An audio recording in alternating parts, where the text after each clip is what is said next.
Enregistrement en date du 3 janvier de l'année 2023. Donc, je vais aborder aujourd'hui plusieurs sujets. Tout d'abord, il y a une personne qui est en lien avec une vidéo que j'avais mis en ligne sur YouTube. Elle s'appelle Kémia, Feu de l'eau. Donc, je la salue si elle m'écoute, qui m'a écrit ceci, que je trouvais intéressant, que j'avais envie de commenter. Kémia, feu de l'eau. L'eau et le feu, c'est comme deux éléments contraires, mais en tout cas, c'est particulier là, comme nom, hein, feu de l'eau. En tout cas, bref, elle m'a écrit ceci. Elle dit: J'ai connu des personnes âgées qui fumaient et qui mangeaient pas spécialement ça de même, mais qui avaient la parole quasi impeccable, et d'autres personnes qui avaient une certaine hygiène de vie, mais de la rancœur, du jugement, de la critique, ils sont partis relativement tôt en âge. Ce n'est qu'une constatation. Perso, j'ai arrêté pour vérifier ce que disait Daniel à propos de la manipulation astrale. Donc, sans doute qu'elle faisait référence à Daniel Kemp, ou peut-être c'était Daniel Ménard, je ne sais pas. Effectivement, l'ego trouve toujours des excuses pour justifier le geste. En fait, je vais contextualiser un petit peu son commentaire. J'avais échangé avec elle par rapport à la question de la pensée. Donc, c'est sûr que c'est intéressant d'aborder le fait que tous des gens qui ont une hygiène psychique sont très ajustés et qui, dans le fond, peuvent manger mal, mais être en santé.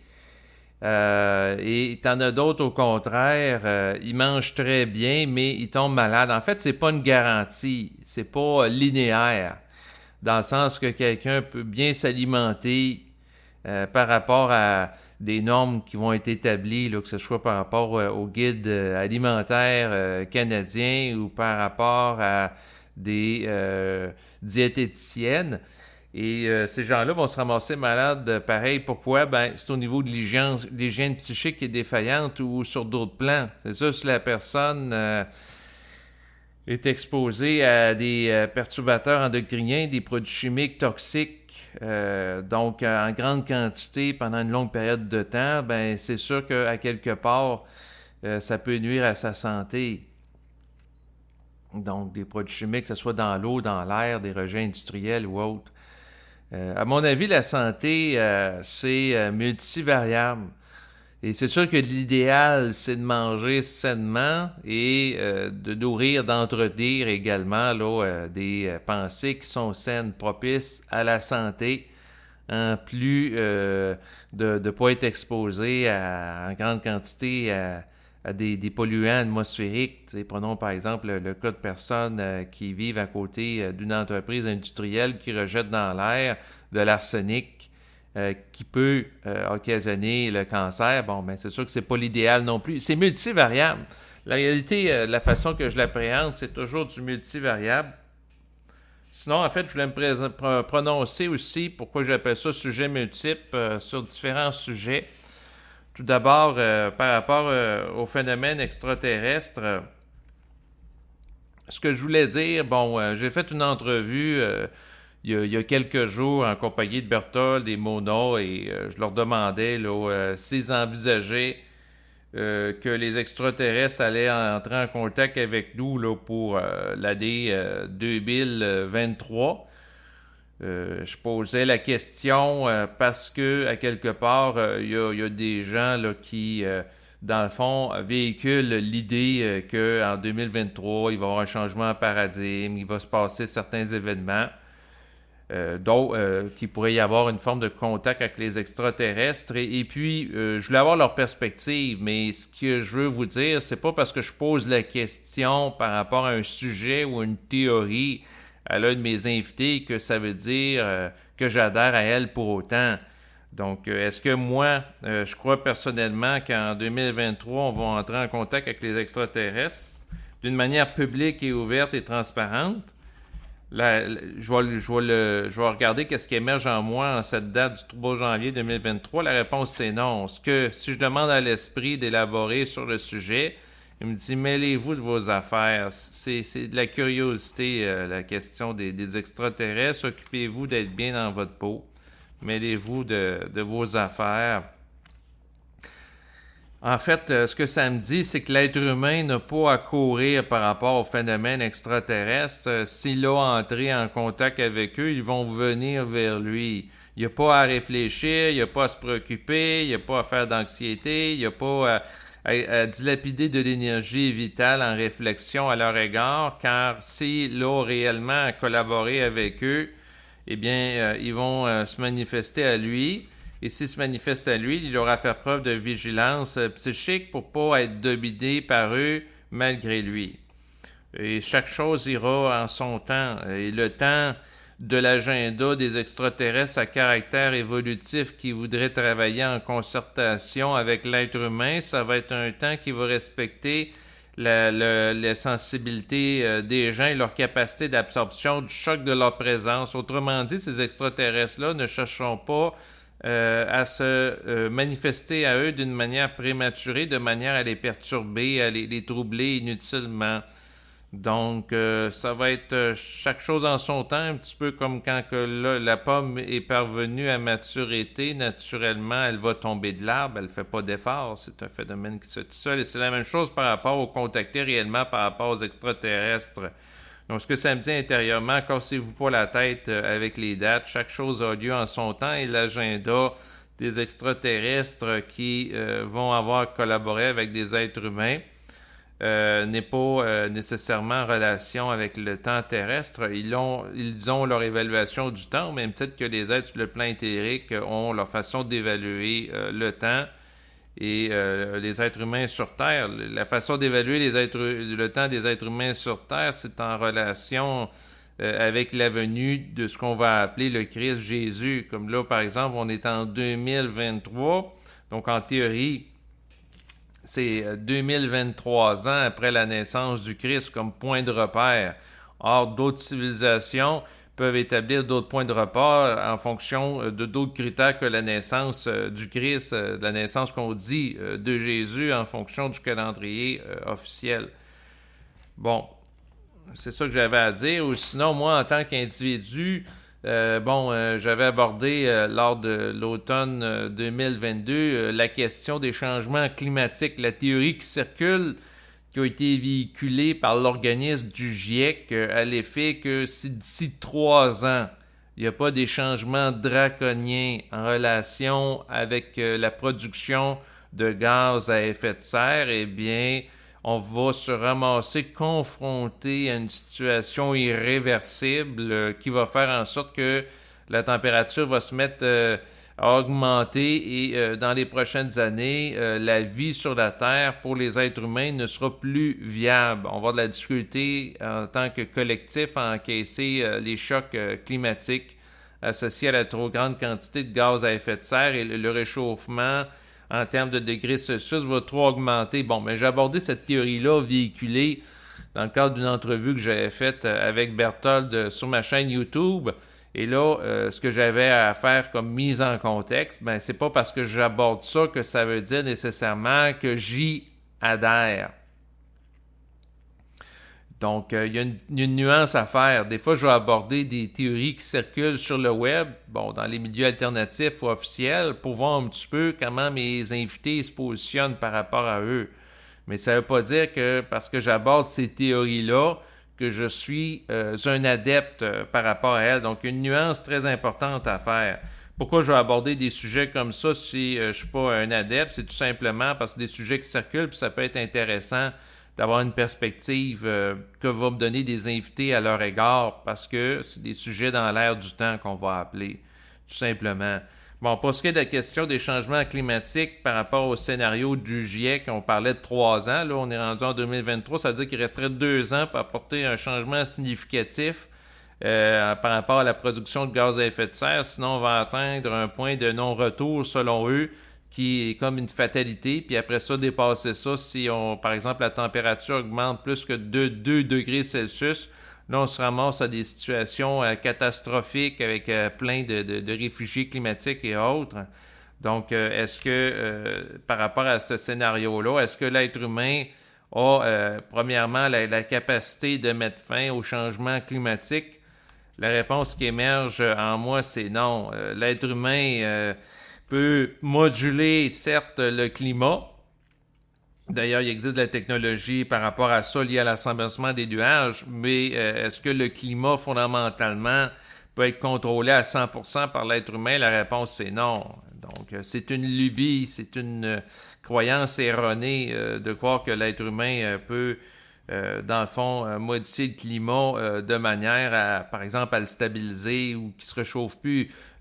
Par définition, un climat, c'est-à-dire un système planétaire, c'est quelque chose, pour qu'il y ait de la vie, c'est qu'il faut qu'il y ait du mouvement. Or, s'il y a du mouvement par rapport à un système planétaire, eh bien, ça implique une forme d'instabilité. C'est comme le mouvement primordial qui a amené le Big Bang. Bon, ben, ça veut dire quoi? Ça veut dire que l'univers est instable. D'un côté, il y a la force du Big Bang qui est une poussée de dispersion, puis simultanément, il y a la force gravitationnelle qui tend à créer des rassemblements d'atomes pour générer des soleils, des étoiles, des systèmes solaires, et ainsi de suite. Donc, il y a des forces antagonistes, des forces oppositionnelles, et ça crée du dynamisme.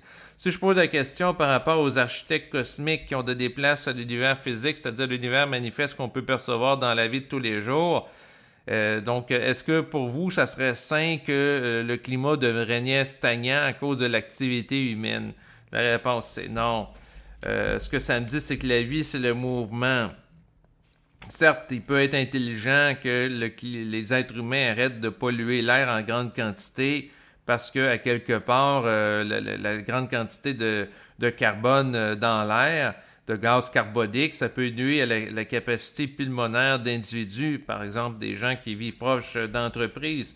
C'est sûr qu'éventuellement, ce que ça me dit, c'est que l'être humain aura procédé à une transition énergétique dans l'optique que l'énergie qui soit utilisée soit moins destructrice par rapport à lui et la vie également de d'autres animaux. Donc, certes, c'est intelligent que l'être humain se soucie du respect de l'environnement, de la préservation de la biodiversité. Lors de l'année 2022 à Montréal, il s'était tenu un événement organisé par l'ONU pour favoriser le respect de la biodiversité, la COP15. Puis, à quelque part, il y a de l'intelligence derrière ça que les modes de vie, les modes de consommation de l'être humain soient ajustés à un plus grand respect de la vie, parce que pour amener l'émergence d'une variété de formes de vie, ça prend des grandes quantités de temps. Donc, si on amène plein d'espèces à l'extinction, eh bien, à ce moment-là, pour par la suite régénérer ce type d'espèces-là, ben, ça prend du temps et de l'énergie. Si je pose la question à l'esprit par rapport à, que ce soit les prophéties concernant le premier contact avec les extraterrestres, la prophétie liée éventuellement à la régence planétaire, toutes ces choses-là, ce que ça me dit présentement, c'est de pas de m'occuper de ça, de m'occuper d'être bien dans ma peau, de m'occuper d'être équilibré. Souvent, ce que ça me dit, par des raisons d'orgueil, l'être humain cherche à savoir qu'est-ce qui va arriver dans l'avenir pour avoir un sentiment de mise en puissance, un désir de contrôle. Or, si l'être humain, par insécurité psychologique, cherche à prévoir l'avenir, eh bien, il risque d'être confronté au fait que, tôt ou tard, eh bien, il ne peut pas tout contrôler dans la vie. Certes, l'être humain, de par son activité psychique, peut pondérer des activités qui se déroulent à la surface de la Terre ou même son état de santé, dans le sens que quelqu'un qui a une volonté de vivre, la volonté d'être en santé, un peu comme la personne qui, dans le fond, a du plaisir de vie et est capable de s'amuser, à être heureux pour rien, bon, ben ça se peut qu'elle mange moins bien qu'une autre personne, pourtant qu'elle vive d'une manière âgée. Donc, si je pense entre autres à des gens que j'ai connus entre autres, prenons ce que je connais, une personne que je connais très bien, en fait, ma grand-mère âgée de 99 ans, bon, ben, a mangé dans sa vie de la viande. Et est toujours vivante, là. Tu sais, aujourd'hui, il y a des gens qui vont dire, ah ben, un mode de vie sain, c'est de manger nécessairement végétarien, et là, la personne va avoir plus de longévité. Certes, il y a 75 ou 100 ans, la viande, ben, presque 100 ans, la viande, il y avait moins d'antibiotiques qui étaient utilisés par des éleveurs d'animaux. Il y avait moins de produits chimiques aussi qui auraient pu être utilisés, des hormones de croissance et ainsi de suite. Donc, de 75 ou 80 ans, l'agriculture industrielle n'était pas aussi développée qu'aujourd'hui. Ce qui fait en sorte que c'est pas nécessairement la même viande qu'ils mangeaient. Mais des croyances qui peuvent être véhiculées à l'effet que manger de manière végétarienne, ça va donner la longévité. J'ai des sérieux doutes par rapport à ça. L'état d'être. Ma grand-mère avait une volonté de vivre. J'ai une grande-tante aussi qui s'est rendue, en fait, sa sœur à 99 ans, puis elle aussi, elle mangeait de la viande, puis elle mangeait sucré. Elle aimait faire du sucre à la crème, et son plaisir de vie, c'est que lorsqu'on allait la visiter, elle nous donnait des carreaux là, de sucre à la crème là, pendant le temps des fêtes. Or, on s'entend, là, manger du sucre à la crème, c'est sucré, c'est pas ce qui est le plus santé, là. Surtout par rapport à l'utilisation du sucre raffiné industriel, qui n'est pas du sucre naturel qu'on peut retrouver dans des fruits comme, par exemple, des oranges. Mais ces gens-là ont vécu d'une manière âgée. Donc, pour en revenir aux commentaires d'entrée de jeu que j'abordais dans le cadre de cette capsule audio, pour moi, l'essentiel, c'est, en tant qu'individu, c'est de m'écouter puis d'avoir une hygiène psychique sur le niveau de ma pensée, puis par rapport à l'alimentation aussi, mais sans pour autant devenir fou ou zélé. Comme pendant le temps des fêtes, j'ai mangé du pâté mexicain à la viande. Donc, et de toute façon, même la personne qui prendrait toutes les précautions imaginables pour favoriser sa santé à travers l'alimentation, il est possible non plus qu'elle ne vive pas nécessairement âgée. Pourquoi? Ben, parce qu'il y a des variables qui lui échappent. Et aussi, j'avais déjà vu dans un documentaire une personne qui était très zélée par rapport à l'alimentation.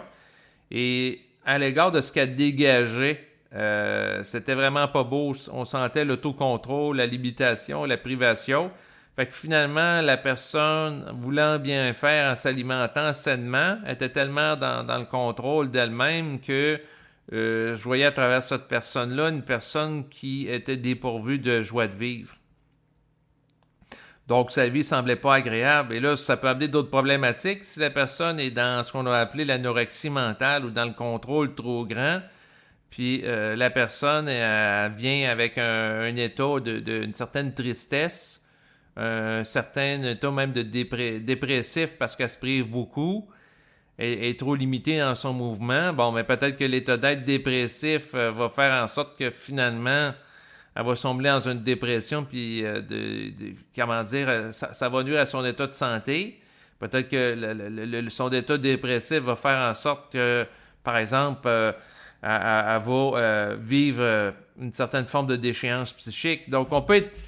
Ça, c'est tordu, puis c'est compliqué, là. C'est-à-dire qu'on peut être récupéré par des comportements qui manquent d'ajustement, ce que certains vont dire être dévitalisés par des plans astrales à différents niveaux. Et c'est sûr qu'idéalement, c'est de vivre sans se sentir coupable. Car, comme il a été déjà mentionné par un conférencier, la culpabilité est un poison pour l'âme. Donc, moi, dans la vie de tous les jours, il est question de la menace des changements climatiques, à la biodiversité, la pollution. Bon, j'ai regardé dans mon quotidien si j'ai à faire des choses. Où ce que je suis au Québec, il y a des bacs de compostage bruns, j'en mets dedans. Même chose pour le recyclage de bacs bleus. Bon, en fait, c'est d'être en congruence par rapport à soi-même. Donc, si on a à faire quelque chose, il y a des actions qui peuvent être faites, ben oui, c'est à nous de les faire. Mais de se sentir coupable de respirer, parce que quand on respire, on rejette du gaz carbonique, ça, c'est exagéré. Même chose pour se sentir coupable d'avoir des enfants.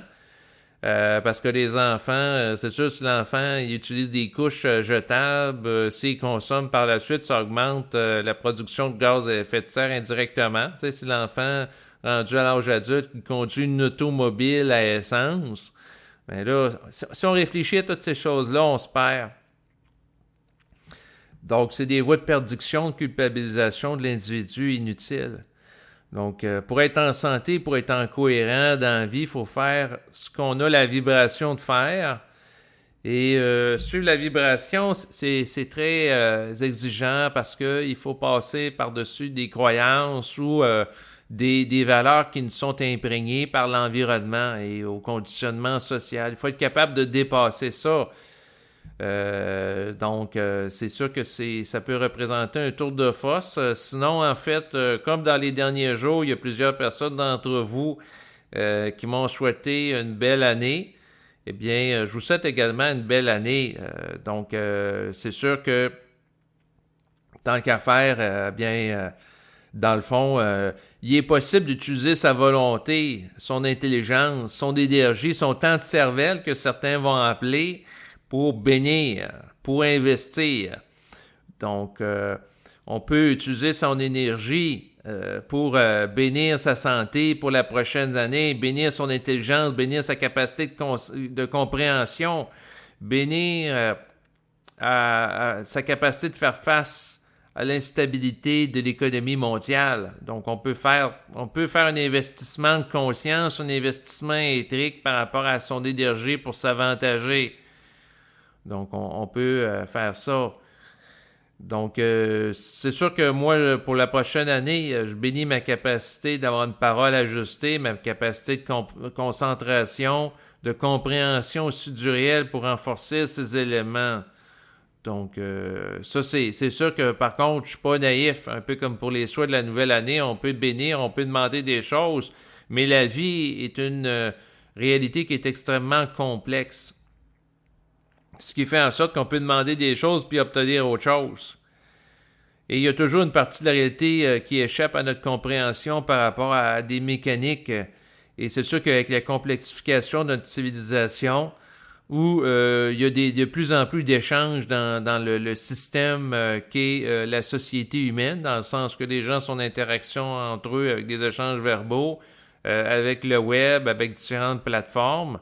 Plus que d'interaction dans un système et plus il y a d'éléments dans un système. Donc, si on prend les êtres vivants sur Terre sont nombreux, les êtres humains sont rendus à près de 8 milliards depuis le mois de novembre 2022. Donc, plus que d'êtres humains, plus que d'interactions entre eux, etc., plus que la dynamique sociale devient imprévisible car complexe. Et chaque personne émet des choses. Et c'est sûr que l'enjeu sur Terre, d'ailleurs c'est ce qu'ont compris les forces du gouvernement et également les publicitaires de multinationales, c'est d'orienter la volonté des gens par rapport à vouloir certaines choses, orienter leur énergie dans certaines directions plutôt que d'autres. Pourquoi? Ben, à quelque part, c'est pour les contrôler. Donc, le collectif va être orienté, par exemple, dans son comportement d'achat. On le voit à travers la publicité. Ça peut être dans ses comportements aussi de choix politiques qu'on peut voir par la suite aux élections et ainsi de suite. Mais pour être détaché du collectif et être capable de s'écouter et suivre sa propre vibration qui vient de son esprit, c'est capable de prendre une distance par rapport au capharnaüm social, au bruit de l'environnement, qui va dans différentes directions, un peu comme de la musique qui peut parfois être entendue et qui est dissonante, car cacophonique, parce qu'il y a plusieurs agendas auxquels on est exposé à l'égard de différents systèmes de vie. Donc, la façon que je vois ça, ben, c'est de regarder ces choses-là avec un très grand recul. Et moi, personnellement, en cette année 2023 qui commence, je vise à être heureux en dépit de toutes les prédictions sombres ou pessimistes qui peuvent être faites au niveau d'une déchéance économique pour les prochaines semaines, les prochains mois. Parce que d'y réfléchir par rapport au collectif, ça ne changera pas le collectif. Ce que je peux faire par contre, c'est de m'occuper de ma propre vie et de voir si sur le plan économique, j'ai à faire quelque chose ou non. Et si j'ai à faire quelque chose, agir en conséquence, c'est tout. Le reste du temps, ben, c'est d'être heureux, être dans l'état de vacances de l'esprit et de m'occuper d'être cohérent et en santé, en dépit de tout ce qui peut être dit et tout ce qui peut être fait là, dans notre contexte planétaire. Donc, c'est ce que j'avais à dire pour aujourd'hui. Et donc, je vous dis à bientôt. Au revoir.